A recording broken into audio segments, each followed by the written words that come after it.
వదిలేస్తే ఇంకెంతమందిని చంపుతాడో. అలా ఆలోచిస్తూ ఉండగా రాజేష్ ఇంటికి వచ్చాడు. అమిత, అమిత, కాసిన్ని నీళ్లు తీసుకొనిరా, చాలా దాహంగా ఉంది. తెస్తున్నా అండి అని వచ్చి నీళ్లు ఇచ్చి పెరట్లోకి వెళ్లిపోయింది.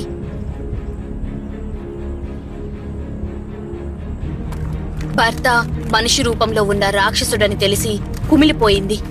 తన భర్త వల్ల అమాయక ప్రజలు చనిపోతున్నారని చాలా బాధపడింది. ఎలా అయినా ఈ రాక్షసుడిని చంపాలి అని నిశ్చయించుకుని పెరట్లో విషపూరితమైన గన్నేరు పిక్కలు నూరి విషం తయారు చేసింది.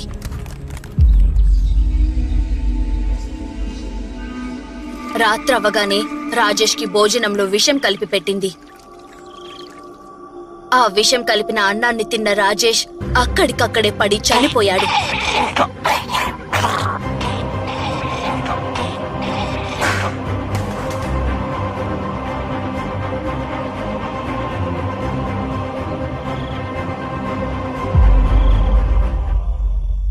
చనిపోయిన నా భర్తని మూట కట్టేసి అర్ధరాత్రి దాటాక శ్మశానానికి తీసుకుని వెళ్లి గొయ్యి తీసి పూడ్ చేశాను. ఇది జరిగింది. నా భర్తని నా చేతులతో లేని చంపుకున్నాను. తను బ్రతికుంటే ఈ ఊరంతటికి ప్రమాదమని ఇలా చెయ్యాల్సి వచ్చింది. ఊరు మంచి కోసం నువ్వు చేసిన త్యాగం అంతా ఇంత కాదు తల్లి.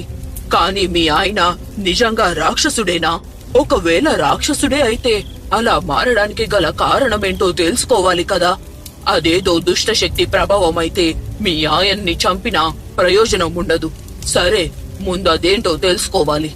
లేదంటే అది మీ ఆయనలాగే ఇంకొకరిని ఆవాహించే ప్రమాదం ఉంది.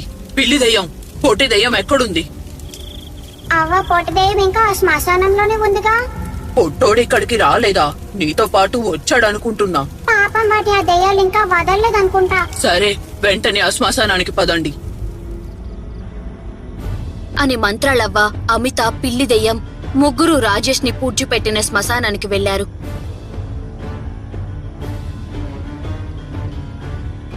వెళ్లి చూసేసరికి పొట్టి దెయ్యాన్ని దెయ్యం చేతులు సమాధిలో నుండి బయటకు వచ్చి పట్టుకుని ఉన్నాయి. వాటి నుండి విడిపించుకోలేక విలువిల్లాడుతున్నాడు పొట్టి దెయ్యం. అవ్వ మంత్రదండం విసరగానే బండరాయి తెస్తున్న దెయ్యం భస్మమైపోయింది. వచ్చావా? నిన్ను పిలుద్దామంటే నా నోటిని మూసేశాయి ఈ దెయ్యాలు. ఒరే వదలండ్రా, ఇక్కడ ఏమైనా కుస్తీ పోటీలు అవుతున్నాయి అనుకున్నారా? నన్ను ఎంత గట్టిగా పట్టుకున్న మీకు